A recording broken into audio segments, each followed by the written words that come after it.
Bonsoir, bienvenue à vous en direct. Votre émission pour aller plus loin ce soir sur la confrontation entre le gouvernement et la CGT. La centrale syndicale est déterminée à durcir encore le mouvement. L'exécutif dénonce le jeu d'une minorité qui voudrait tout bloquer. Le bras de fer s'installe. Risque-t-il de se transformer en conflit durable? Le débat tout à l'heure.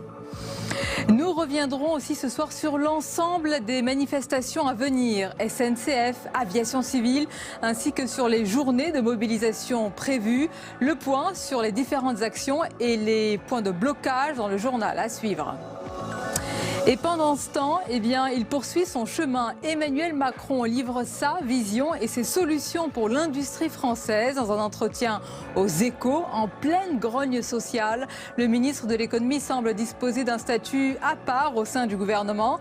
Alors sur la forme et sur le fond de ces déclarations, on en parlera avec de nombreux invités à notre compagnie. Voilà donc pour le programme. Merci d'être avec nous. Vos réactions et puis toutes vos questions via notre hashtag OVPL. Et tout de suite le journal avec Paul Bouffard.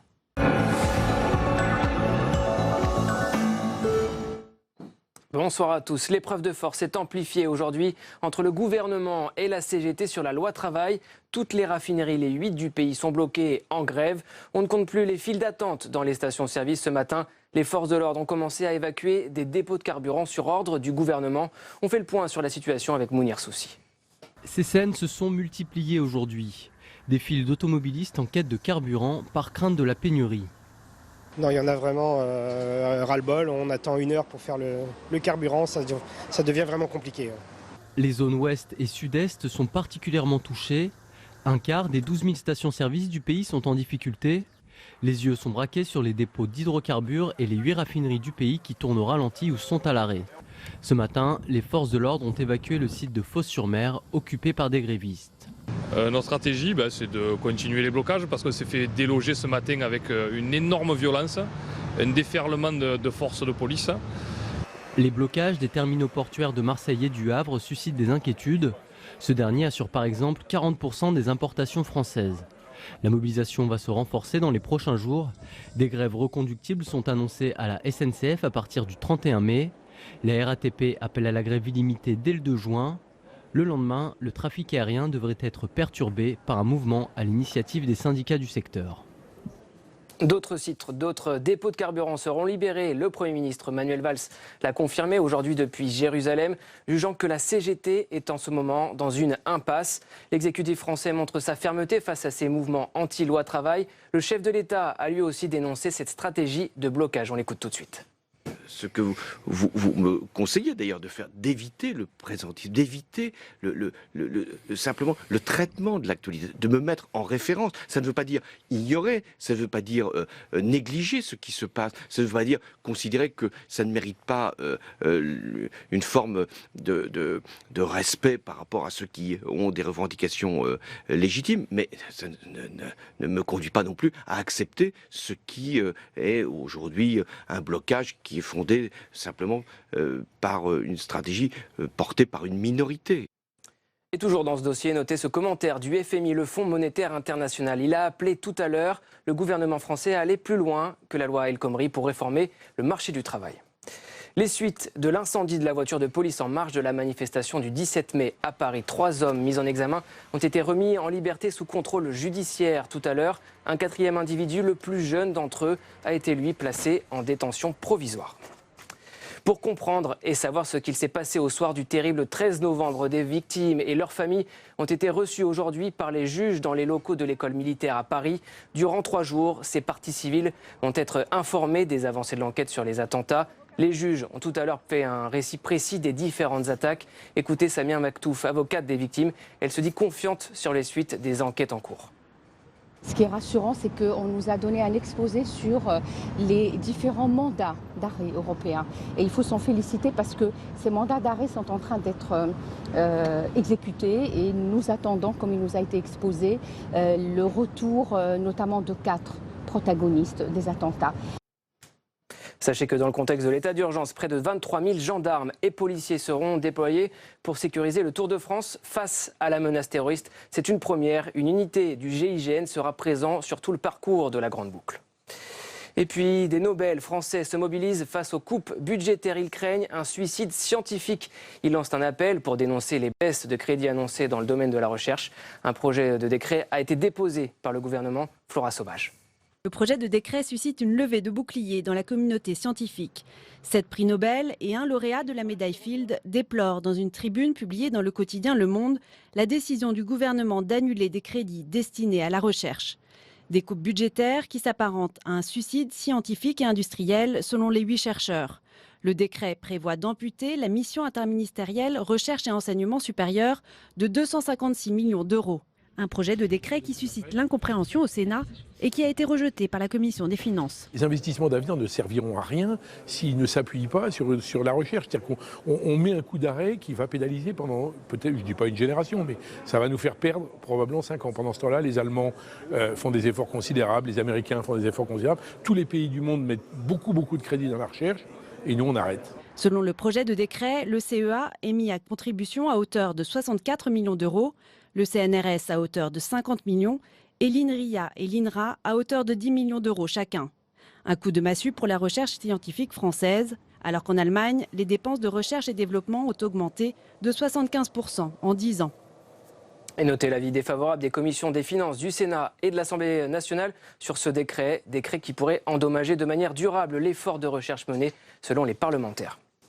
On revient maintenant sur le bras de fer entre le gouvernement et la CGT dans la contestation contre la loi travail. Bras de fer qui se durcit d'heure en heure. On retrouve Sonia Mabrouk et ses invités.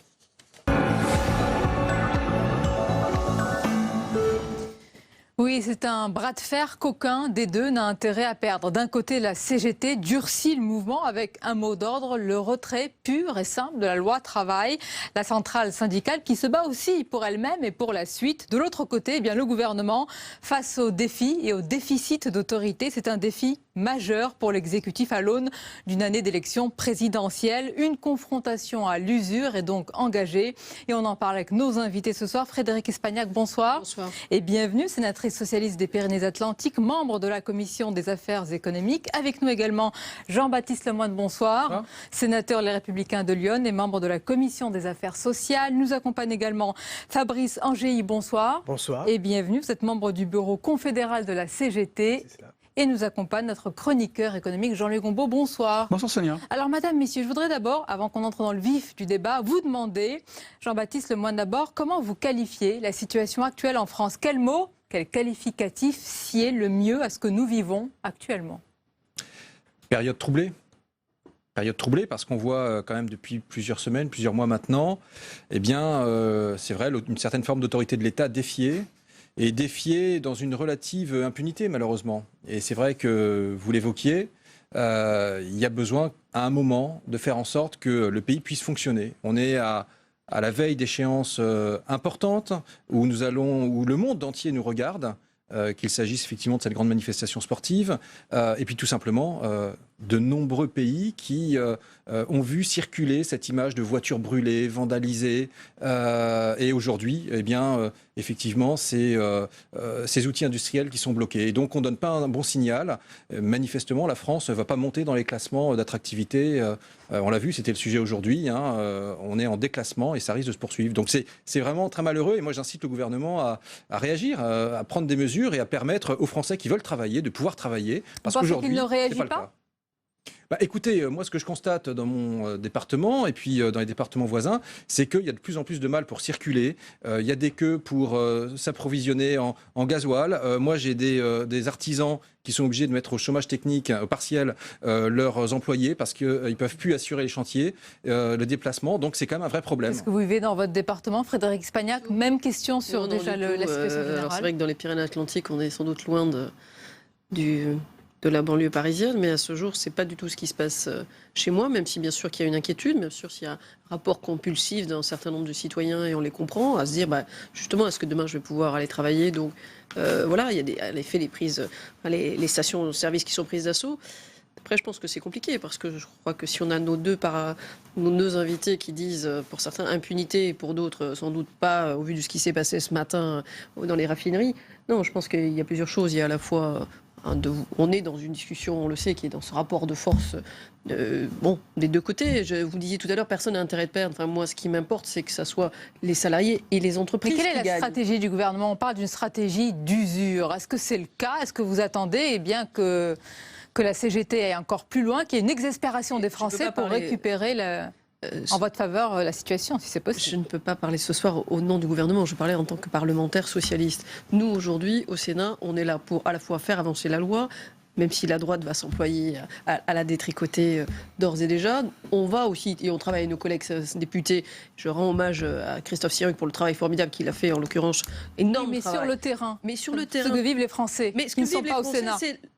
c'est le texte de loi qui va le dire. Et donc, sur le fond, aujourd'hui, ce qui est important, c'est dans quel format le texte sortira. Donc, il y a deux choses à faire. Il y a à la fois une situation qui fait qu'on a besoin de fluidité par rapport à la situation économique sur la création d'emplois dans les entreprises, dans les PME. Et en même temps, il y a le besoin de préserver, en tout cas, les acquis sociaux. Et donc, je pense que de ce point de vue-là, il y a un besoin d'être autour de la table et de continuer à discuter. Alors, je ne sais pas comment les parlementaires continuent à avancer. Recevoir votre discours, parce que vous parlez de discussion, alors que nous sommes dans la rue avec une situation sociale quasiment inédite. Je pense qu'à tout moment, on peut revenir sur la discussion. C'est votre avis? Le projet de loi et en avançant, en discutant. Et en ouvrant des discussions, puisque là aussi, la façon dont on présente aujourd'hui les choses, la CGT, le rapport de force, le bras de fer, je dirais que le retrait est demandé aujourd'hui par un mouvement qui regroupe 7 organisations.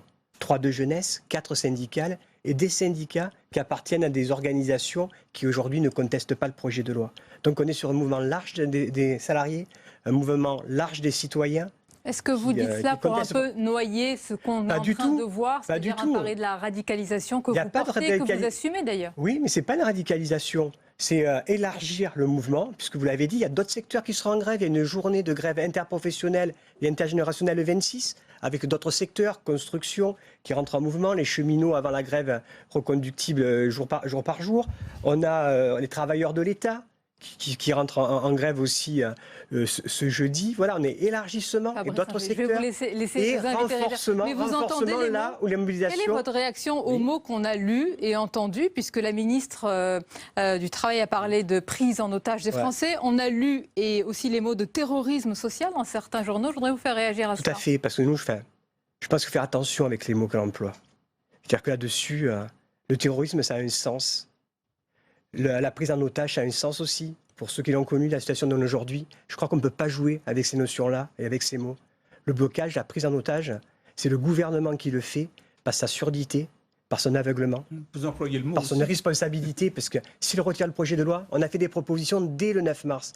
Dès le 9 mars, on a réécrit encore à 7 au président de la République pour qu'il nous reçoive et écouter nos propositions. Alors c'est une fin de non-recevoir, c'est plutôt un dialogue de sourds. C'est pas un dialogue de sourds, on retire le projet, on est prêt dans l'heure qui suit à se mettre autour de la table sur un autre projet qui, oui, lui créera de l'emploi, avec la réduction du temps de travail par exemple. Jean-Luc Gombault, un point, est-ce que c'est vraiment une situation inédite? Est-ce que vous êtes d'accord? Souvenez-vous, en 2010, il y avait eu quand même beaucoup de blocages et des blocages de raffineries, mais à l'époque, on avait dit que la CGT de M. Thibault avait une sorte de pacte, une sorte d'entente avec le gouvernement de M. François Fillon et qui n'a pas abouti donc, à une situation que nous vivons. Aujourd'hui, il n'y a ni pacte, ni deal. À quoi tout cela peut aboutir? Ça aboutit à la situation que nous connaissons, mais ça en mis un terme parce que M. Sarkozy a disons, libéré un certain nombre de raffineries. Par une réquisition illicite condamnée par l'OIT. Attendez, ça a été condamné par l'OIT, mais enfin, la CGT, par exemple, n'a pas... Elle aurait pu très bien porter plainte. Ce qui a été fait, puisqu'il y a une condamnation de l'OIT. Donc aujourd'hui, le gouvernement serait mal... Oui, c'est un droit international. Si je peux me permettre. Il y a une jurisprudence française sur la réglementation du droit de grève. Qui ne peut pas être contradictoire avec le droit international. Donc il y a une jurisprudence. Mais ce qui est intéressant à voir, c'est... Alors, ça a été fait du 5 octobre, je crois que ça avait commencé, le blocage des raffineries. Et le 18 octobre, les raffineries avaient été, je ne dirais pas le mot libéré, c'est un peu trop excessif, mais en tout cas, réouvertes par une intervention... de la force publique. Ce qui est intéressant de voir dans cette affaire, c'est la rapidité avec laquelle les choses vont. Et ça vient du fait que la France a de moins en moins de raffineries. Donc il est beaucoup plus facile de bloquer 8 raffineries qu'il était possible de le faire dans les années précédentes quand il fallait en bloquer une quinzaine, premièrement. Et de moins en moins de stations de service. il y avait 40 000 stations de service, il n'y en a plus que 10 000. Donc, la masse de carburant qui peut être en circulation ne cesse de se réduire au fur et à mesure que les années passent. Et ça pose évidemment, dès qu'il y a un grain de sable, parce qu'en fin de compte, il ne faut pas non pas... Je vois bien que beaucoup de salariés sont en lutte, en grève, mais enfin, c'est le nombre de gens qui sont dans l'action. C'est une décision majoritaire des personnels qui le votent à l'Assemblée générale. Mais combien de salariés représentez-vous aujourd'hui? Mais attendez, les raffineries, c'est le cas qui est particulier. Est-ce que vous pouvez répondre à cette question? On a 686 000 syndiqués, très exactement, même un peu plus. On a donc aujourd'hui, on est le premier syndicat représentatif, parce que ça se joue sur les élections. Plus dans le privé, ça c'est sûr. Non, toujours dans le privé, c'est le 2010. Non, c'est en 2017. C'est en 2017 qu'on fera le compte. Ceci explique peut-être cela d'ailleurs en réalité, parce qu'on voit bien que la CGT se sent menacée par un certain nombre de syndicats réformistes, et donc il y a ce besoin aussi de montrer les muscles pour essayer de dire que voilà, il y a un mieux-disant, etc. Et donc je pense qu'il y a un jeu de rôle aussi, et que malheureusement les Français effectivement en sont un peu prisonniers. Le problème, c'est que en fait tout le monde a besoin de montrer les muscles. La CGT, effectivement, a besoin de se refaire une santé. Monsieur Hollande a besoin de se refaire une santé. Monsieur Valls a besoin de se refaire une santé. L'opposition a besoin de se refaire une santé. Tout le monde a besoin de se refaire une santé. Et donc, du jeu de rôle dont vous parlez, en fait, ce jeu est équitablement distribué. Vous avez raison, jeu de rôle, mais Frédéric Espagnac. Je ne pense pas que ce soit un jeu, mais bon. Non, c'est pas un jeu, mais c'est ce qui est responsable sur le fond, et des uns et des autres aujourd'hui. Et c'est moi qui le dis, et je l'assume. À un moment donné, c'est pour ça que je disais qu'il faut revenir autour de la table. On peut continuer à se dire il faut retirer le projet. La question, c'est comment on atterrit à la fin, sur quel texte, et qu'est-ce qu'on fait pour préserver à la fois un certain nombre d'acquis et faire évoluer le texte tel qu'il est aujourd'hui, et en même temps réouvrir un certain nombre de choses dans le modèle économique dont aujourd'hui la France a besoin. On le voit bien par rapport à l'international. Vous croyez vraiment que vous pouvez revenir à la table? Parce que quand on entend même le Premier ministre, la situation paraît déjà bien derrière lui. Là, la crainte, la hantise, le rôle des parlementaires que nous sommes, et les uns et les autres, c'est de faire pression partout pour permettre aux deux acteurs, en l'occurrence, puisqu'il y a quand même des syndicats qui ne sont pas non plus dans la même situation et qui n'appellent pas à la grève généralisée. Mais sur le fond, aujourd'hui, il faut revenir à un texte qui permette en tout cas un compromis. On le sait bien, de toute façon, on n'avance que par compromis dans la situation actuelle. Moi, je ne crois pas, en tout cas, je ne veux pas arriver à un blocage qui fasse que les Français demain soient non pas les otages, mais en tout cas les victimes. Mais ce qui est intéressant, Jean-Baptiste Lemoyne, c'est qu'on a presque oublié que l'origine de tout cela, eh bien, il y a cette loi travail. Faut-il rappeler que son parcours n'est pas terminé? Elle va arriver au Sénat le jour même. C'est le texte final qui impactera la vie des Français et des salariés. Des débats très vifs. Selon vous, quelle est l'erreur originelle? Pourquoi est-ce qu'on aboutit sur ce texte à cette situation? Eh bien, écoutez, vous avez raison.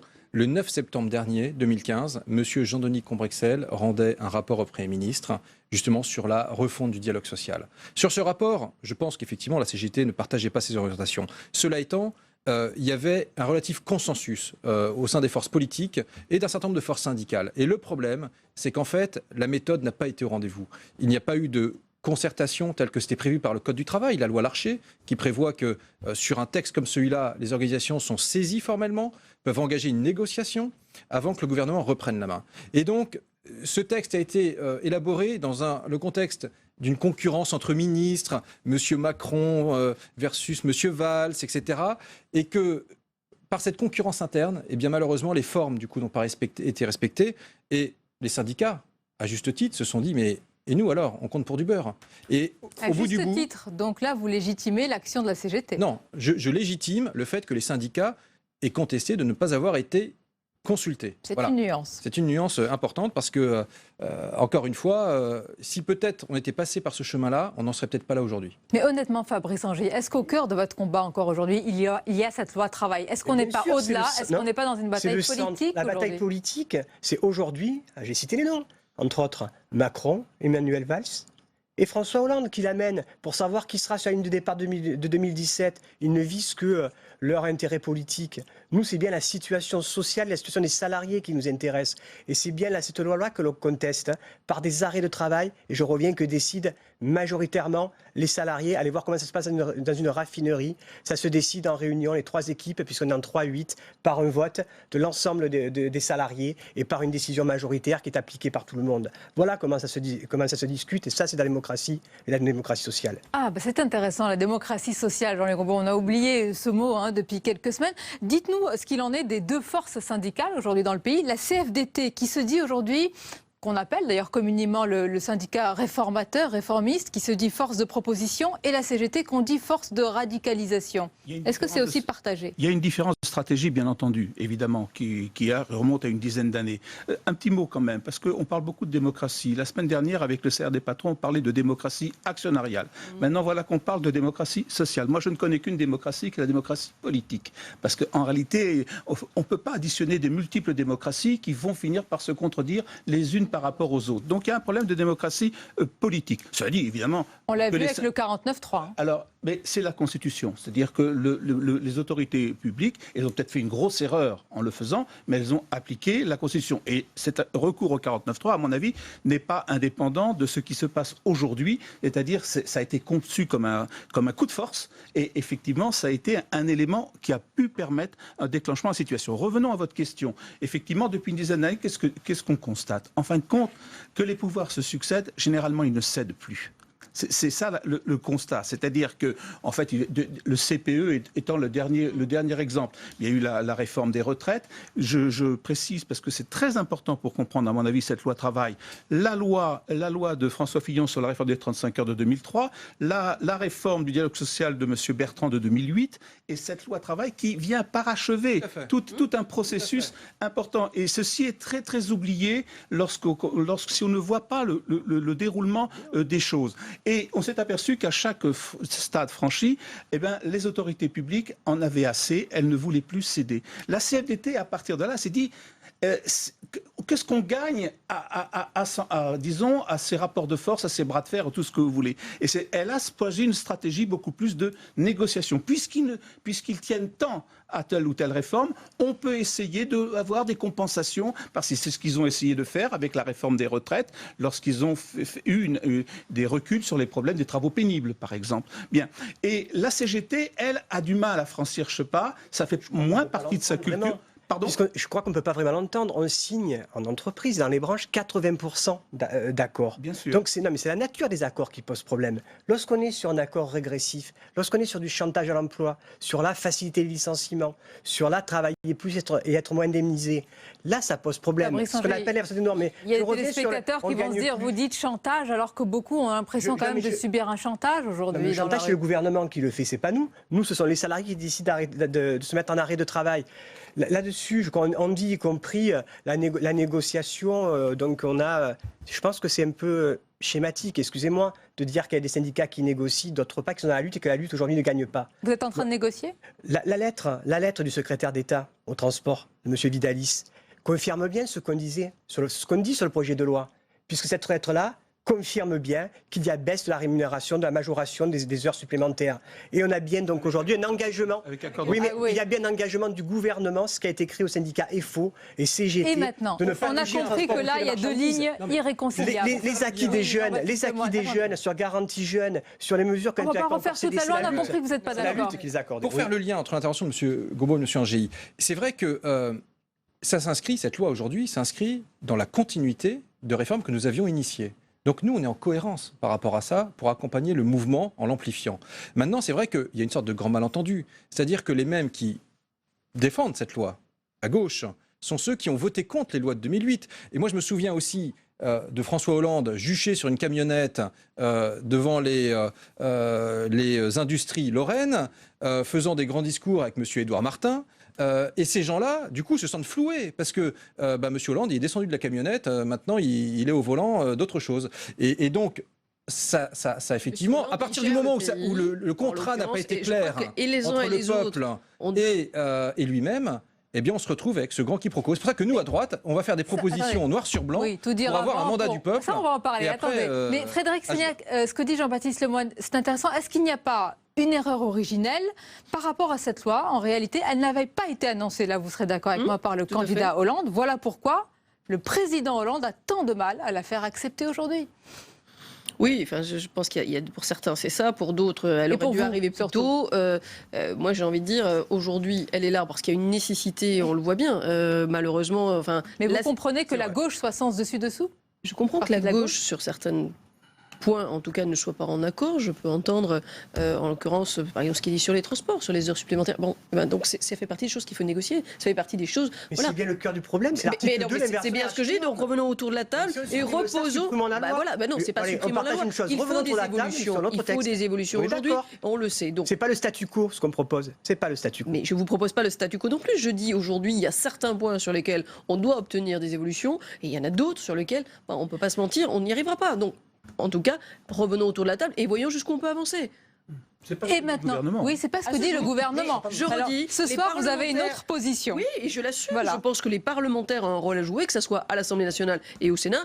Au Sénat, j'ai tendance à penser que la droite ne va pas trop nous aider sur ce sujet-là. J'ai tendance à penser qu'à l'Assemblée, tous les parlementaires socialistes auront un rôle à jouer. Donc je crois que de ce point de vue-là, il faut revenir autour de la table et qu'il pèse aussi auprès du gouvernement pour le faire. Pour qui sait décrypter le langage des leaders syndicalistes, on voit que des lignes bougent.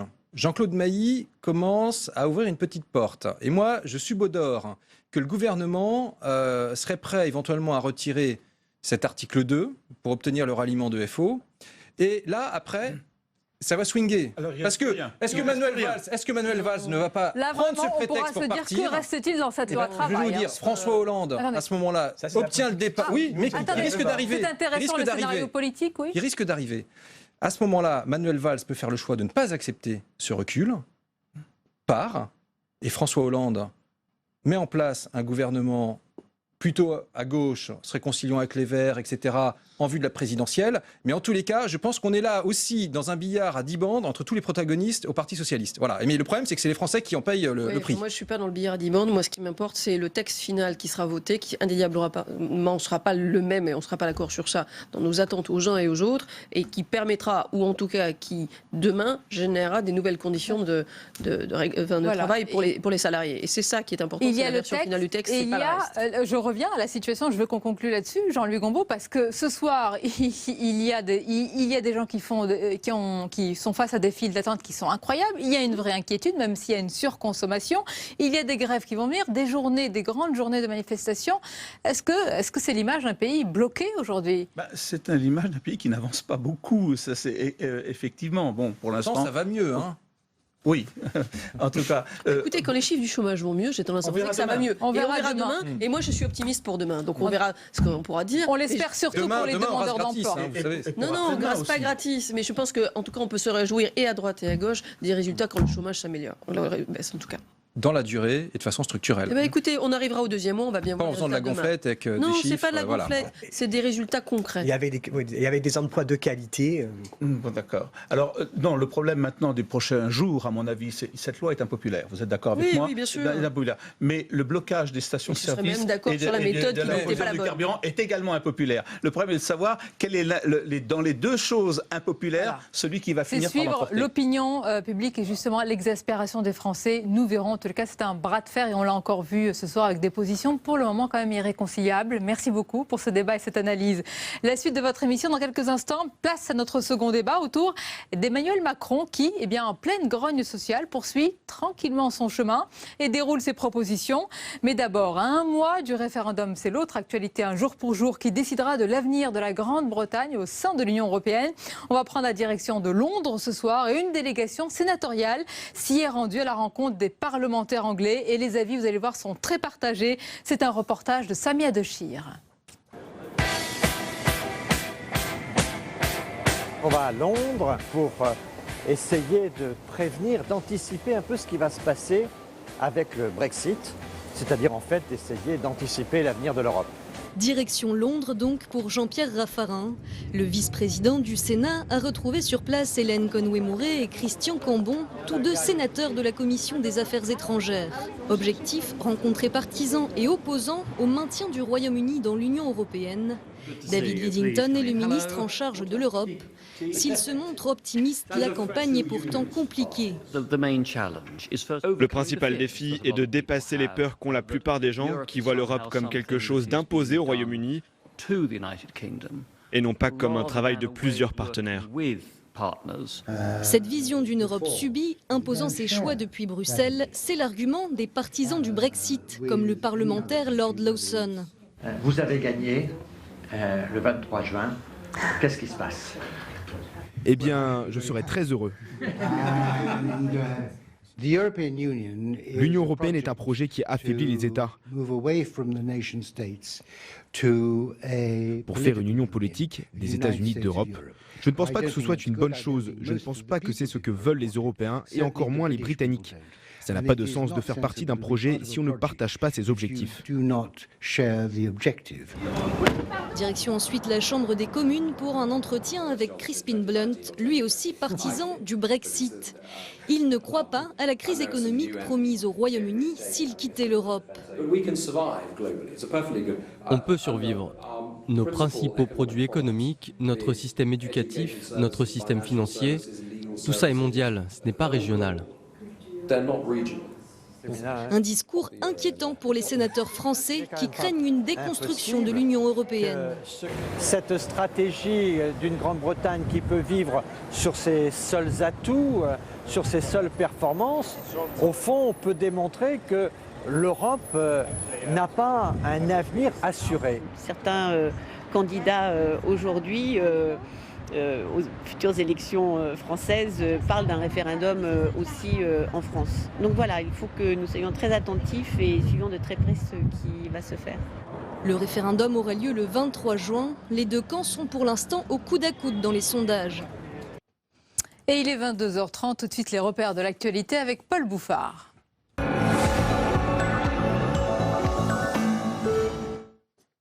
Des faits de dégradation et même des tirs à balles réelles hier à Grenoble. Depuis le début de la contestation contre la loi travail, les locaux du Parti socialiste sont pris pour cible.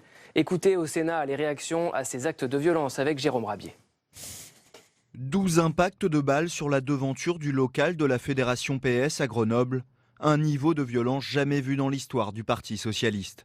De quoi faire réagir le ministre de l'Intérieur qui dénonce des actes inadmissibles. Une attaque qui laisse les élus locaux quasiment sans voix. On s'attaque là à la démocratie, parce que les partis politiques, c'est surtout la démocratie. Une attaque qui vient s'ajouter à la liste des permanences socialistes vandalisées, comme ici à Caen lors des mobilisations anti-loi travail. Une trentaine de locaux de fédérations ou d'élus seraient concernés. Une vague qui indigne le patron des socialistes au Sénat. C'est inacceptable, la démocratie c'est pas ça. Quand on veut se dire démocrate, alors on ne tague pas, on ne casse pas les permanences des représentants politiques qui sont les représentants de la démocratie. Des élus qui s'inquiètent du climat délétère qui s'installe. Jean-Christophe Cambadélis, premier secrétaire du PS allant jusqu'à évoquer le climat nauséabond des années 30 et qui appelle les autres partis politiques comme les syndicats à protester plus vigoureusement contre ces attaques. En bref, le Sénat a publié aujourd'hui l'utilisation de la réserve parlementaire, cette dotation d'action parlementaire. Au total, c'est plus de 52 millions d'euros de subventions attribuées en particulier aux collectivités locales. Retrouvez tous les détails de cette réserve sur notre site publicsénat.fr. Et toujours au Sénat, le ministère de la Culture veut assouplir les quotas de chansons françaises à la radio. Il souhaite un nouveau régime chiffré à 15% de titres interprétés par de nouveaux talents. Aujourd'hui, ce quota est de 40%. Discussion qui a eu lieu dans le cadre du projet de loi sur la liberté de création, aujourd'hui dans l'hémicycle. Et puis la France qui perd son attractivité économique. Les investisseurs étrangers boudent de plus en plus l'Hexagone, contrairement au reste de l'Europe, zone qui a attiré davantage en 2015. Écoutez la réaction de Nicolas Dufour, le directeur général de la Banque publique d'investissement, insiste sur l'image de la France, une image plutôt écornée en ces temps de grève. On a eu entre 2013 et 2014 une très forte croissance, pas loin de 25% si je me souviens bien des investissements étrangers en France. On a 2014 sur 2015 une quasi-stabilité, moins 2%. Donc c'est pas dramatique. Bon, maintenant c'est complètement vrai qu'il faut continuer de faire des efforts sur notre réputation. Vous savez, et tout ce qui se passe dans le pays à longueur de journée avec des belles images, des feux de pneus, des grèves ici ou là, des blocages de raffineries, en réalité, c'est catastrophique pour la réputation française. On passe maintenant à notre second débat. Ce soir, le gouvernement et la CGT se font face. Pendant ce temps, le ministre de l'économie, Emmanuel Macron, commente et veut aller plus loin dans les réformes du travail. On en parle avec Sonia Mabrouk et ses invités.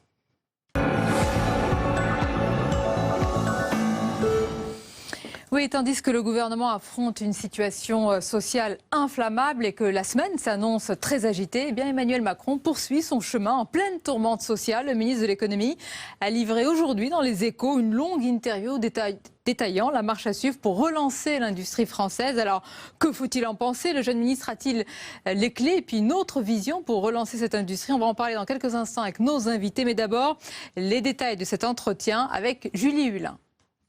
Alors que le conflit se durcit et que la CGT appelle à l'extension de la grève, Emmanuel Macron ne lâche rien. Favorable à la loi travail, il déclare ce matin dans Les Échos qu'il faudrait aller encore plus loin. Oui, il faudra élargir le champ de la négociation collective au niveau de l'entreprise à d'autres domaines. On ne peut pas prétendre aimer l'industrie et refuser les conditions de son succès. Si, selon lui, la France a rattrapé une bonne partie de son retard de compétitivité grâce aux mesures gouvernementales, il faut se maintenir. La clé, la modération salariale. Il demande ainsi aux patrons d'avoir une préférence pour l'investissement et l'emploi-formation plutôt que pour les dividendes et les salaires. Mais pas question pour autant de limiter le salaire des patrons par voie législative. Concernant la ligne politique, Emmanuel Macron prône la souveraineté de l'État dans les secteurs de la défense et de l'énergie. Nous devons avoir une politique volontariste et défensive pour les filières indispensables à notre économie. Il ne s'agit pas de s'opposer à la concurrence, mais d'être intraitable contre la concurrence déloyale. Difficile d'imaginer qu'avec ces propos, Emmanuel Macron fasse l'unanimité d'une gauche qu'il aime décidément bousculer. Voilà, et sur la forme et sur le fond, on en parle avec nos invités. Sacha Houlié, bonsoir. Bonsoir. Et bienvenue, vous êtes le cofondateur du mouvement Les Jeunes avec Macron. Également avec nous ce soir, Tatiana Jarzabek, bonsoir. Bonsoir. Et bienvenue, co-auteur de l'ouvrage On vaut mieux que ça, aux éditions Flammarion. Et également présentatrice de l'émission Le Fil d'Actu. Merci de nous accompagner. Et Benjamin Lucas, bonsoir. Bonsoir. Président du mouvement Les Jeunes Socialistes. Et Clément Forestier, bienvenue. Bonsoir à vous. Bonsoir. Délégué national des Jeunes Républicains. Vous soutenez dans la course à la primaire, je le précise, le candidat Bruno Le Maire. Alors, madame, messieurs, avant de parler du fond de l'entretien d'Emmanuel Macron et des pistes qu'il esquisse, Sacha Houlié, on a l'impression d'un ministre presque hors du gouvernement, dans le sens où, au moment où la situation sociale est on ne peut plus tendue, il prend la parole, il déroule ses propositions. Est-ce qu'il a encore les deux pieds dans le gouvernement, Emmanuel Macron? Il les a plus que jamais, puisque Emmanuel Macron, ce qu'il porte depuis qu'il est au gouvernement, c'est la rénovation de notre économie, c'est des solutions nouvelles, et c'est également la méthode du dialogue. Et cette méthode, elle est très importante, parce qu'on voit aujourd'hui ce qui se passe lorsqu'on ne dialogue pas.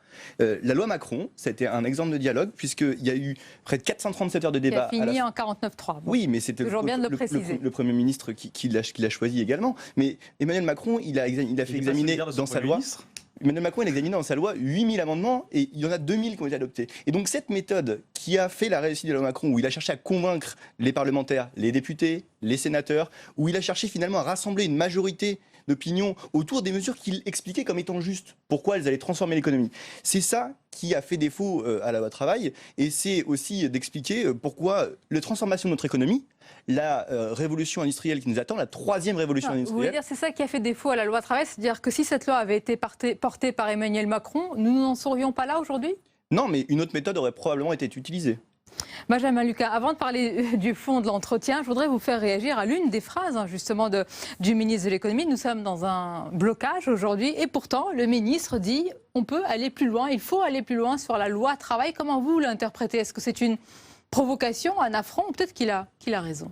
Il a décidé de ne pas du tout aider la tâche collective du gouvernement sur la loi travail, que je combats par ailleurs, puisqu'il décide de remettre de l'huile sur le feu. On a une opposition franche et massive des Français à la loi travail aujourd'hui. Emmanuel Macron nous dit que ça ne va pas assez loin. Finalement, il nous explique que la vraie version, c'était la première version du texte, qui pour le coup faisait vraiment l'unanimité à gauche et au-delà contre elle. Mais moi, je serais curieux de savoir une chose, c'est que quand même, Sacha, que je connais bien par ailleurs, dit la loi Macron, loi de dialogue, vous lui rappelez le 49.3, donc ça veut dire que une interrogation.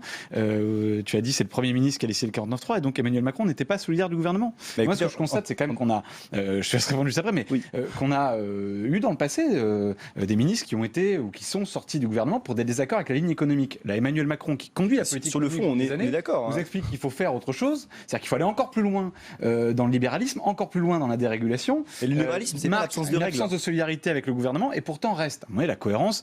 libéralisme, c'est pas l'absence de règles. Et c'est ça que, en fait, il y a des gens qui ne comprennent pas. Alors attendez, messieurs, oui, allez-y. Mais je ne trouve pas les règles. Et on va il demander appelle à l'avis la à nos autres responsabilité sur la invités. rémunération des grands patrons. La responsabilité individuelle, les règles du libéralisme, elles sont exposées ici. C'est l'encadrement de la concurrence déloyale. C'est le fait de mettre des règles dans le cadre de la politique de souveraineté, où on a un État stratège, un État régulateur. C'est le fait d'organiser le dialogue social. Ça serait bien qu'il soit au gouvernement Emmanuel Macron. Alors, mais il est. On va parler de ces mesures. Je voudrais avoir l'avis également de Clément Forestier et Tatiana Jarzabac. Est-ce que le ministre risque aujourd'hui de donner, j'allais dire, un peu plus de carburant aux protestataires, selon vous, en disant qu'il faut aller plus loin sur la loi travail ? Écoutez, moi ça ne m'étonne absolument pas. Il tient le même discours que d'habitude. Il tient le même discours que les gens qui se succèdent au gouvernement depuis 40 ans. Pour répondre à votre question, celle que vous avez posée tout à l'heure, non, il n'est pas hors du gouvernement. Il est tout à fait dans la ligne. À la différence des autres, c'est que lui n'a jamais été élu. Mais il tient quand même le même discours. Vous préférez alors revenir à un parcours classique d'élu ? C'est ce que vous lui reprochez ? Non ? Non, c'est pas ça que je lui reproche. Ce que je lui reproche, c'est de ne représenter que lui-même et les intérêts des grandes entreprises. Après tout, les grandes entreprises, on ne peut pas leur en vouloir de défendre leurs intérêts. Par contre, le principe du gouvernement et des élus, c'est de défendre les intérêts des gens, les intérêts du peuple français, pour éviter les dérives auxquelles les intérêts des grandes entreprises peuvent mener. Alors c'est la question que j'allais poser également à Clément Forestier. Comment vous expliquez, alors que François Hollande et Emmanuel Valls s'enfoncent dans l'impopularité, et c'est le cas, c'est encore un sondage aujourd'hui, qu'Emmanuel Macron surnage et même survole la classe politique aujourd'hui. C'est finalement assez simple à expliquer. C'est finalement assez simple à expliquer. Emmanuel Macron est un type de droite dans un gouvernement qui se veut plus ou moins de gauche. Vous allez réagir. Et il faut quand même reconnaître à Macron qu'il nous fait partager des moments extraordinaires. On se retrouve sur un plateau dans un débat enflammé entre deux membres du même bureau du mouvement des jeunes socialistes, et avec finalement très peu d'actes. Et moi j'en retiens surtout ça. J'ai lu avec beaucoup d'attention l'interview d'Emmanuel Macron. Je dois dire que je souscris, mais alors facilement à 90% à ce qu'il dit. Et en vérité, ça correspond parfaitement au programme de ma famille politique et des gens qui sont d'une droite modérée, de centre droit. En tout cas, c'est la vision que je défends, y compris sur la question stratégique. Simplement, j'aimerais rappeler à Emmanuel Macron qu'il est le ministre de l'économie de l'État. Et que quand aujourd'hui, dans les Échos, il nous explique que la France souffre de sa compétitivité en matière fiscale et qu'il est urgent de revenir sur la fiscalité des entreprises, j'aimerais quand même lui rappeler qu'il est le ministre de l'économie actuelle. Pourquoi vous dites non à ce que dit Clément Forestier quand il dit attendez qu'Emmanuel Macron prend ou en tous les cas adopte des propositions qui sont plus à droite, lui-même dit qu'il n'est ni de droite ni de gauche. Alors c'est pas ce qu'il a dit. C'est pas ce qu'il veut dit rassembler des personnes ni de droite ni de gauche. Qu'est-ce que dit Emmanuel Macron ? Emmanuel Macron, il dit je suis de gauche, mais je ne me satisfais pas de le clivage actuel. Pourquoi ? Parce qu'aujourd'hui, le fait est que il y a plein de bonnes propositions qui sont justes, et le fait de aujourd'hui combattre la concurrence déloyale qui est le dumping chinois sur l'acier, le fait de taxer plus fortement l'héritage, et à ce titre-là, je ne pense pas qu'Emmanuel Macron soit de droite, mais le fait que Emmanuel Macron considère aujourd'hui qu'il fallait être fédéraliste européen et renforcer l'Europe et ne pas être ses fossoyeurs mais les refondateurs sur une politique économique d'investissement et avec une harmonisation fiscale et sociale européenne. Et bien ça, c'est des marqueurs de la gauche depuis très longtemps, de la gauche social-démocrate, et c'est ce qui fait que Emmanuel Macron vient de la gauche. Parlons-en, on va prendre les points. Benjamin Lucas, voilà ce que dit Emmanuel Macron. Il faudra élargir le champ de la négociation collective au niveau de l'entreprise à d'autres domaines. Plus on ira vers l'entreprise, plus ce sera efficace. Il plaide pour une vision horizontale de négociation collective, une plus grande responsabilisation des salariés, avec toujours évidemment une direction plus verticale avec le patron. Est-ce que cela est vraiment choquant à vos yeux ? Il veut aller encore plus loin dans l'inversion de la hiérarchie des normes, Emmanuel Macron, et donc il veut mettre les salariés dans une situation d'encore plus grande fragilité. Mais je veux dire, c'est pas nouveau, c'est le discours. Emmanuel Macron aime bien paraître comme moderne, mais c'est le discours que nous tiennent les libéraux, les amis de Clément Forestier. C'était la même idée, cohérent et assumé depuis des années. Et puis il va même plus loin. Dans les entreprises, il va même plus loin, Emmanuel Macron. Il veut modérer les salaires, il veut donc bloquer les salaires des salariés, mais explique qu'on peut pas légiférer sur les salaires des patrons. Et donc il explique en gros qu'on aura moins de pouvoir d'achat pour les salariés. Lui qui n'a jamais sans doute touché un petit salaire ne sait pas en plus, pour un ministre de l'économie qui en plus se dit de gauche, c'est grave, c'est que pour relancer l'économie, on doit faire appel aussi à la relance de la consommation des ménages les plus faibles, des ménages les plus modestes, ce qu'il ne veut pas faire. C'est en tout cas ce que je retiens des déclarations d'aujourd'hui qui marquent sur bien des sujets, des ruptures marquantes avec ce qu'est l'histoire de la gauche et même avec ce qu'elle a défendu dans l'élection présidentielle. Est-ce que c'est vraiment aussi caricatural, Tatiana Jarzabec, puis je vous laisse répondre. Moi, je vois surtout que chacun est là en train de défendre sa boutique pour savoir si Macron ou le gouvernement sont de droite. Et vous, quelle boutique défendez-vous? Moi, je ne représente que moi-même ici. Donc, c'est déjà beaucoup. Je suis complètement autonome, je ne suis pas jeune avec Bruno Le Maire ou Emmanuel Macron, ni jeune socialiste. Donc voilà, je parle en mon nom. Et c'est très bien comme ça. Mais moi, ce que je vois surtout, c'est que là, on est tous, vous êtes en train de vous prendre la tête pour savoir si Macron, il est de droite ou s'il est de gauche et tout. Mais moi, ce que je vois, c'est que ce paradigme-là, il fonctionne plus, quoi. C'est ce que pensent 70% de nos adhérents pour qui c'est le premier engagement. Oui, sauf que vous continuez dans le mouvement avec Emmanuel Macron à prôner ce qui est une idéologie, effectivement, qu'on nous vend comme moderne, qui est un truc qu'on entend depuis 40 ans, qui est censé être moderne. C'est juste de l'idéologie au niveau le plus dogmatique. L'horizontalité dont parlait Sonia Laborde tout à l'heure, c'est une nouveauté qui est proposée aussi chez Nuit debout et qui fait qu'aujourd'hui, le mouvement d'En Marche d'Emmanuel Macron, le mouvement des jeunes avec Macron, transforme la vie politique et propose une nouvelle offre politique et qui fait son succès aujourd'hui. Il n'y a pas de on est au Sénat. Nos aînés nous parlaient de Raymond Barre sur des nouvelles offres politiques, sur cet espace politique-là qui disent les mêmes... Et l'horizontalité en politique qui sortent les mêmes soupes libérales depuis des années. On peut en sortir depuis les années 70. Allez-y, Clément Forestier. Proposer une offre politique, c'est intéressant et c'est la démarche d'un homme politique, c'est ce qu'on attend de lui. La mettre en place, une fois qu'il est aux responsabilités, c'est aussi ce qu'on lui demande. Moi, je me demande ce que fait Macron dans ce gouvernement. Soit il met en place la politique qu'il nous a expliqué ce matin dans les Échos. Et à ce moment-là, moi je peux le dire, il y aura des dizaines et des dizaines de parlementaires de tous les bancs de l'Assemblée réunis pour voter ce qu'il propose. Soit il prône cette politique et il n'est pas en capacité de l'appliquer, et à ce moment-là, effectivement, il faut qu'il crée un mouvement. Le paradoxe que nous vivons, c'est une situation un peu schizophrénique, d'abord d'un point de vue politique, c'est-à-dire qu'Emmanuel Macron est force de proposition, très bien, mais l'application... Et l'application, elle est déjà, parce que dans l'interview qu'Emmanuel Macron donne, il fait aussi un bilan de ce qu'il a fait. Quand il dit qu'il a restitué les marges des entreprises pour recréer de l'emploi, pour travailler tous, ce qui est en fait l'application de stratégie insider-outsider. Aujourd'hui, il y a des gens qui travaillent, il y a des gens qui bénéficient de CDI, de logements, et aujourd'hui, il y en a des gens qui n'en bénéficient pas. Les gens qui sont à la rue, les gens qui sont des précaires, les gens qui sont des chômeurs. Et comment on fait le fait de licencier et de casser les droits des salariés, justement, on ne casse pas les droits des salariés, mais ça c'est une autre idée que je vous développerai plus tard. Mais ce que fait Macron quand il fait le bilan de ce qu'il a fait, à la fois d'un point de vue européen, sur la chinois. On a envie de vous dire qu'a-t-il fait, parce que vous avez mis en avant une loi, un seul projet. C'est un projet de loi qui lui a été confié. Il y avait toutes les dispositions de la loi Noé, qu'il portera dans la loi Sapin 2 et qui vont arriver aujourd'hui à l'Assemblée nationale. Alors, il a peut-être fait une proposition plus novatrice à gauche. C'est un mot qu'on n'entend pas souvent, Benjamin Leclerc, je voudrais vous faire réagir là-dessus. C'est la souveraineté chez les socialistes. Il dit que l'État doit défendre sa souveraineté. C'est une vision régalienne de l'État dans les secteurs de la défense et de l'énergie. Cela, c'est un côté un petit peu chevènementiste. D'ailleurs, il ne s'en défend pas. Je crois qu'au départ de son engagement... Attendez, je vais vous laisser parler. Qu'est-ce que vous pensez de cela? Est-ce que c'est un point plutôt consensuel? Vous le ferez. Là encore, les actes parlent d'eux-mêmes. On a vendu des aéroports au privé. Sous ce quinquennat. Je ne crois pas que ce soit un acte de souveraineté que de confier des secteurs stratégiques dans l'aéronautique, dans des domaines... C'est pas la construction des avions et tout. Dans le domaine aéroportuaire, merci de me permettre de me corriger, au privé. Les investissements chinois, notamment, ont augmenté, etc. Donc là aussi, les actes par eux-mêmes, c'est bien beau de dire Jeanne d'Arc, de dire souveraineté, etc. Mais moi, il y a une cohérence à avoir entre le discours et les actes. Bon, alors à partir de là, Tatiana Jarzabec, dites-nous, puisque chaque point que nous relevons, et vous êtes là pour ça, vous le battez en brèche, vous le dénoncez. Qu'est-ce que vous proposez justement?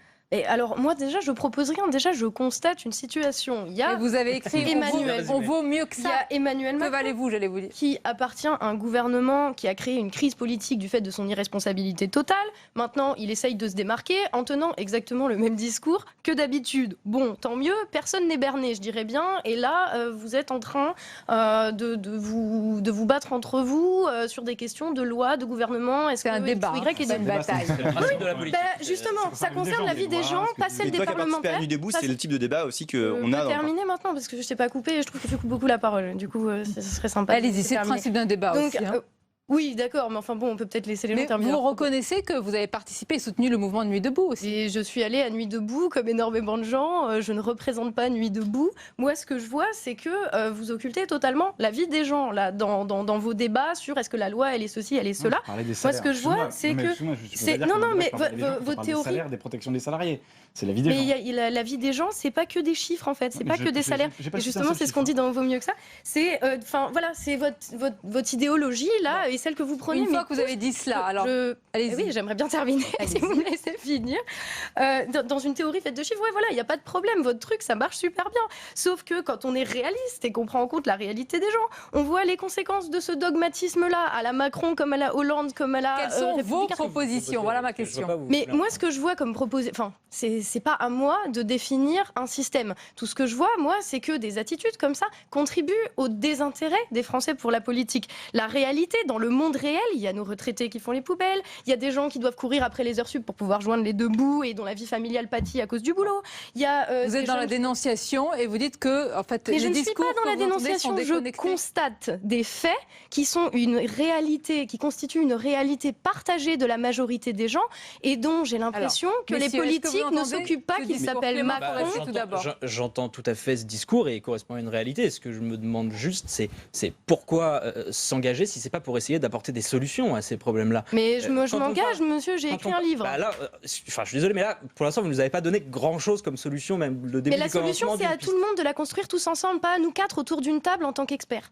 Ah mais je suis d'accord, mais on peut peut-être déjà commencer par là. Si vous permettez, moi, quand on dit qu'on a créé une démarche novatrice, justement pour émettre des solutions qui sont en adéquation avec les attentes des gens, c'est que Emmanuel Macron, il a lancé la Grande Marche. Qu'est-ce que c'est la Grande Marche? C'est qu'on va aller voir. La Grande Marche, on connaissait, voilà. Oui, la très grande. Alors, c'est la grande histoire. On ne connaissait pas celle-ci. Non, mais moi, je vais vous raconter ce que c'est que la Grande Marche d'Emmanuel Macron. Alors, la Grande Marche d'Emmanuel Macron, c'est le fait qu'on va aller frapper aux portes de tous les Français pour leur demander ce qu'ils pensent de la société, quel est leur bilan, qu'est-ce qui marche pas. Et sur la base de ce que nous ça fait 40 ans qu'on en fait. Oui, d'habitude on vend des candidats. Là, on va faire la démarche inverse. On va demander l'avis des gens et sur l'avis des gens, pas sur leurs propositions qui sont à faire. On va établir des solutions qui sont adaptées. Vous avez des réactions très intéressantes sur les réseaux sociaux parce que je pense que si on devait faire un tour de table et un petit peu dire quelle est la moyenne d'âge, alors je ne m'inclus pas pour la faire augmenter, mais je crois qu'elle reste assez jeune. Et certains vous disent, mais vous parlez comme vos aînés, Benjamin Lucas. Est-ce que vous avez cette impression déjà d'un débat politique policé où on dénonce chacune les propositions des uns et des autres? Sans doute, mais un débat, c'est fait pour qu'il y ait de la contradiction, donc on essaie d'en avoir. Moi, juste sur une chose, moi je crois au contraire que le clivage entre la gauche et la droite, il est parfaitement sain. Et dans un moment où ce qui nous menace, c'est l'arrivée au pouvoir de l'extrême droite, qui dans certaines régions a été en capacité de l'emporter, je ne crois pas que le discours d'Emmanuel Macron, comme d'autres, qui vise à brouiller les pistes, c'est-à-dire il n'y a plus de clivage gauche-droite, soit de nature à intéresser les gens. Et en l'occurrence, on peut dire que c'est de la théorie, on peut dire que c'est chiffres, c'est très concret. Pour moi, quand on parle de protection des salariés, c'est très concret, les droits quotidiens pour protéger les salariés dans l'entreprise. Quand on parle des salaires, pourquoi ce ne serait pas du bon sens?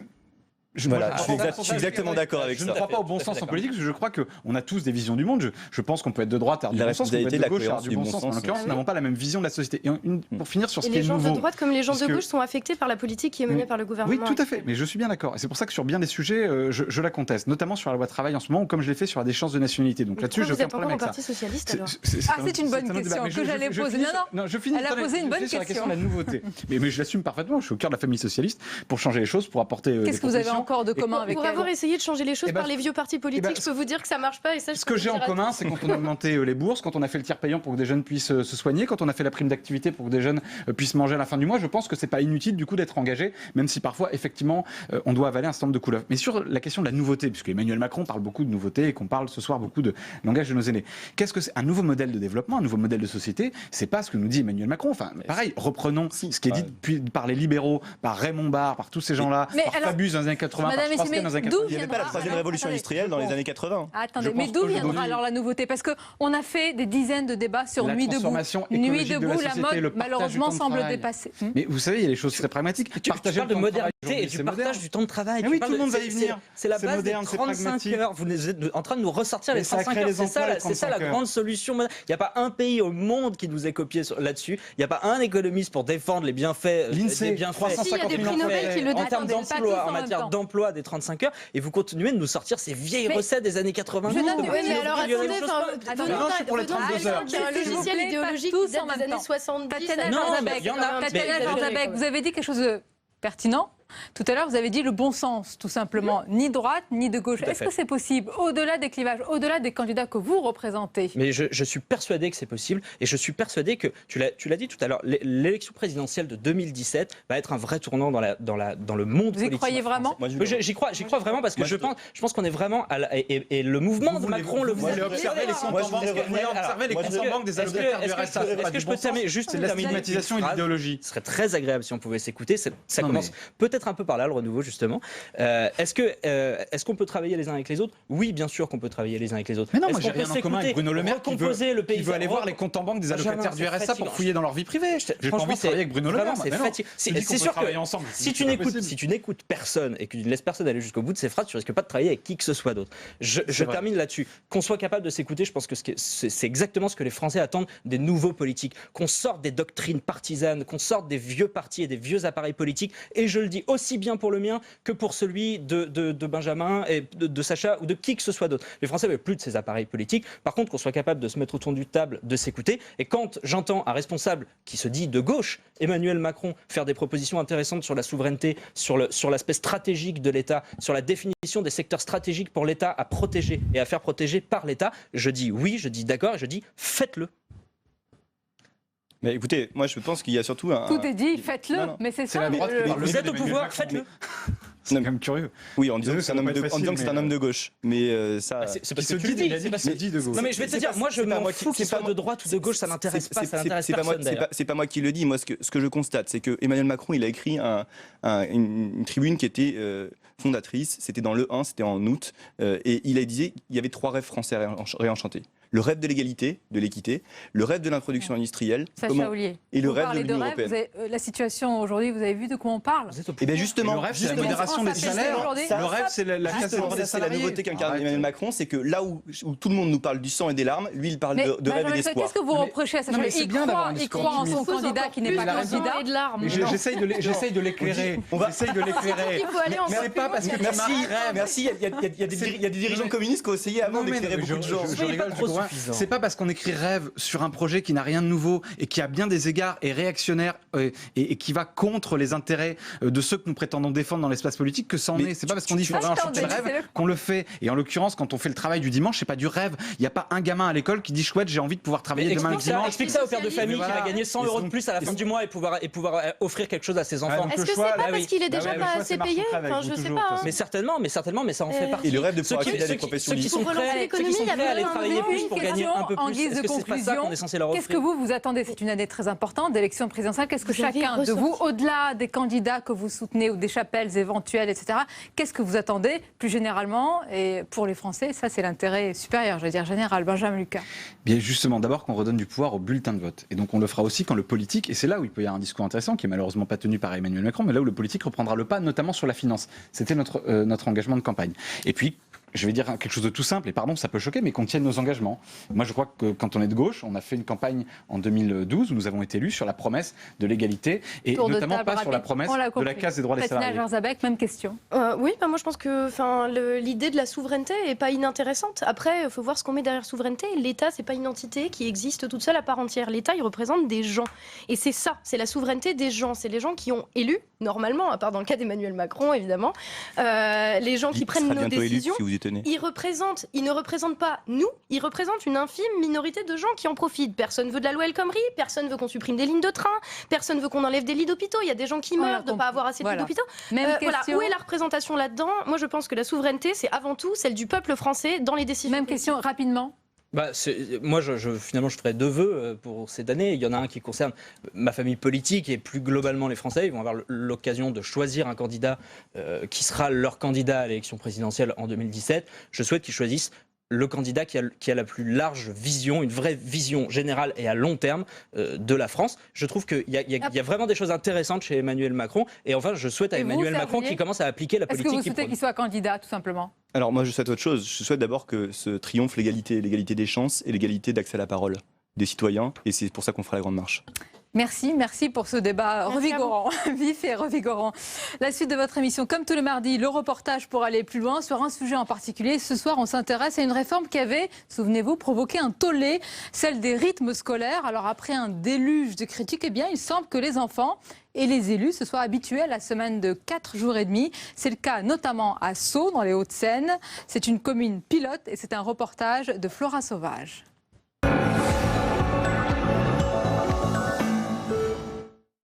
Échecs, tennis de table, ludothèque ou broderie. Dans cette école de Sceaux, les activités mises en place dans le cadre de la réforme des rythmes scolaires sont gratuites et elles sont proposées sur la pause méridienne. Tu veux du rose pâle ? Pour quelle couleur, quelle rose veux-tu ?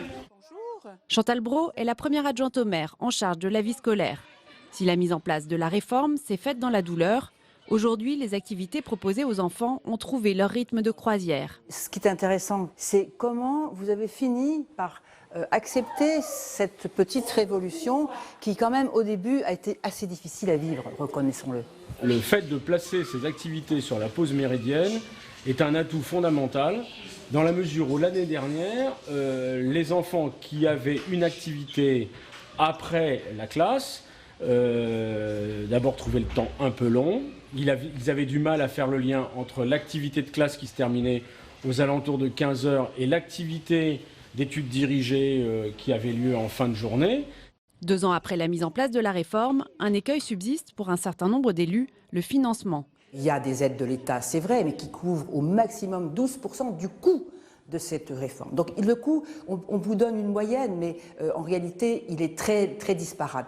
D'où d'ailleurs cet écueil qui devait donner à tous la même possibilité et la même chance. En réalité, non, puisqu'il y a une disparité très grande dans la manière dont cette réforme et cette application a été mise en place. Des communes doivent parfois faire appel à des bénévoles ou à des parents pour mettre en place des activités périscolaires. Autre difficulté relevée par le SNUIP FSU de Paris, qui a mené une consultation auprès de 800 professeurs, la fatigue des enfants. Pour 98% des enseignants parisiens, les objectifs de la réforme ne sont pas atteints. Les conditions d'apprentissage des élèves se sont dégradées, ne se sont pas améliorées avec l'étalement des heures de classe sur la semaine. Ils trouvent les élèves plus fatigués, plus excités, moins disponibles pour les apprentissages. Face à ces critiques, le ministère de l'Éducation l'affirme, le retour à la semaine de 4 jours et demi est devenu une réalité dans toutes les écoles publiques et la quasi-totalité des communes a mis en place des activités périscolaires. Voilà pour ce reportage. Tout de suite, les dernières informations de la soirée avec Paul Bouffard.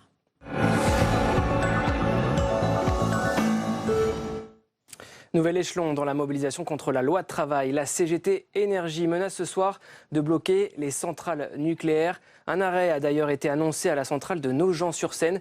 Les salariés de ce site de l'Aube ont voté la grève tout à l'heure et l'arrêt de la production d'électricité pour jeudi.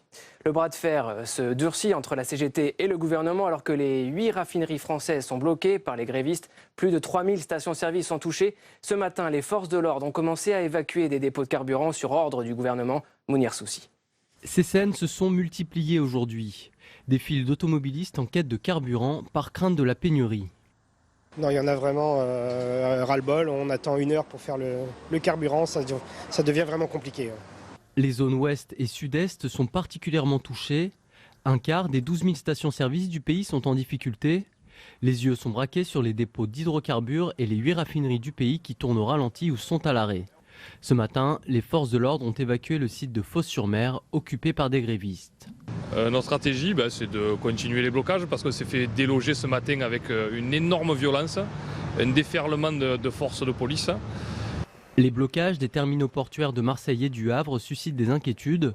Ce dernier assure par exemple 40% des importations françaises. La mobilisation va se renforcer dans les prochains jours. Des grèves reconductibles sont annoncées à la SNCF à partir du 31 mai. La RATP appelle à la grève illimitée dès le 2 juin. Le lendemain, le trafic aérien devrait être perturbé par un mouvement à l'initiative des syndicats du secteur. Manuel Valls a redit sa détermination à libérer les dépôts de carburant. L'exécutif français montre sa fermeté face à ces mouvements. Le chef de l'État a lui aussi dénoncé ce matin cette stratégie de blocage. On l'écoute tout de suite. Ce que vous me conseillez d'ailleurs de faire, d'éviter le présentisme, d'éviter simplement le traitement de l'actualité, de me mettre en référence. Ça ne veut pas dire ignorer, ça ne veut pas dire négliger ce qui se passe, ça ne veut pas dire considérer que ça ne mérite pas une forme de respect par rapport à ceux qui ont des revendications légitimes, mais ça ne me conduit pas non plus à accepter ce qui est aujourd'hui un blocage qui est fondé simplement par une stratégie portée par une minorité. Face à la grève qui touche ses activités aujourd'hui, le groupe Total a menacé de revoir ses projets d'investissement en France. Il dénonce une prise en otage de ses activités. Et toujours en matière d'économie, cette fois en termes d'attractivité, la France accuse un recul. Les investisseurs étrangers boudent l'Hexagone. Au Sénat, certains à droite s'inquiètent et rejettent la faute sur le gouvernement. Stéphane Amalian. Trop d'impôts, peu de flexibilité. Les investisseurs internationaux se détournent de la France, avec moins 2% d'implantation dans l'Hexagone pour 2015.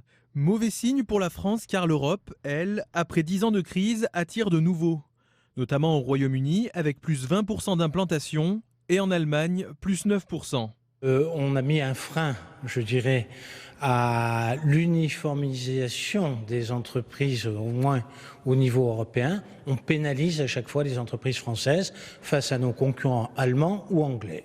À gauche, on préfère voir le verre à moitié plein en évoquant notamment l'essor de l'industrie française et surtout de l'économie numérique. Il faut relativiser à partir du moment où les secteurs porteurs d'avenir, notamment ce qui concerne le numérique et également les services, sont, eux, en augmentation. Il faut rappeler quand même qu'il y a 600 ressortissants, non pas des ressortissants, mais des investisseurs étrangers qui sont venus s'implanter sur notre territoire.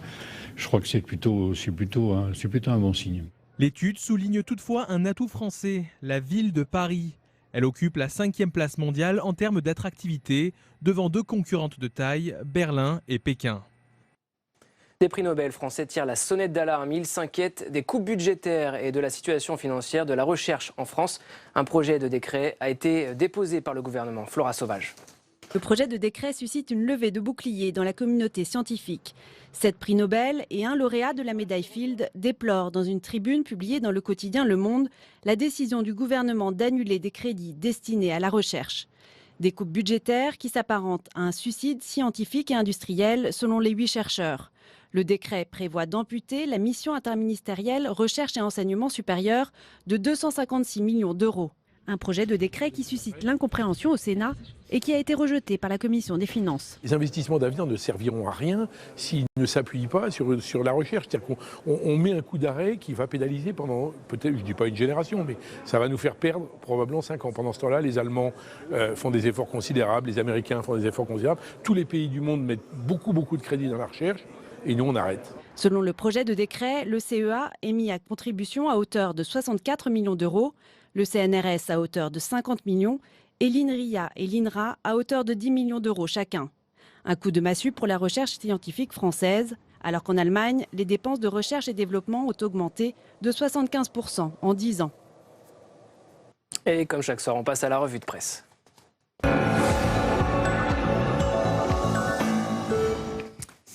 Votre revue de presse pour découvrir les unes du lendemain et quelques hebdos. Paul, d'abord, La Croix. Où va l'économie française? Le quotidien s'interroge.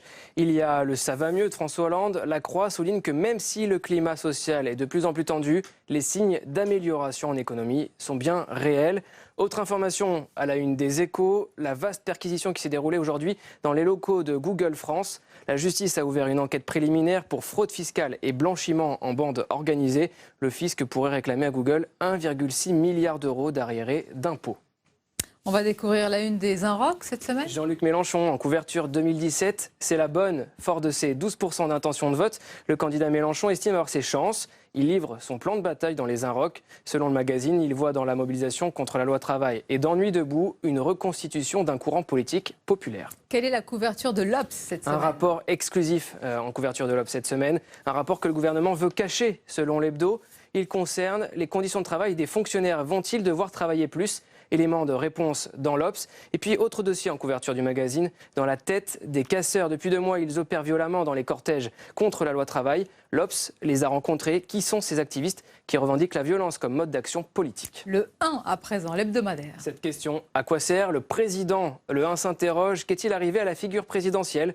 De Charles de Gaulle à François Hollande, cette figure s'est affaiblie, selon l'hebdo, à lire l'éclairage de Mazarine Pinjot. La philosophe et romancière est fille de qui vous savez. Elle parle de la fin du symbolique. Et selon elle, il y a brouillage entre le privé et le public. La personne prend désormais le pas sur la fonction. Merci beaucoup, Paul. À demain. Avec plaisir. On arrive à la fin de cette émission. Merci encore de votre fidélité. Comme tous les mardis à suivre, ce sont les moments choisis de votre émission Preuve par 3. L'invité ce soir, c'est le secrétaire d'État en charge du budget, Christian Eckert. Je vous retrouve demain, 22h. Le grand entretien, ce sera avec l'auteur, l'écrivain, le chanteur. Il est inclassable et tout à la fois, Richard Bohringer. Belle et douce fin de soirée en notre compagnie.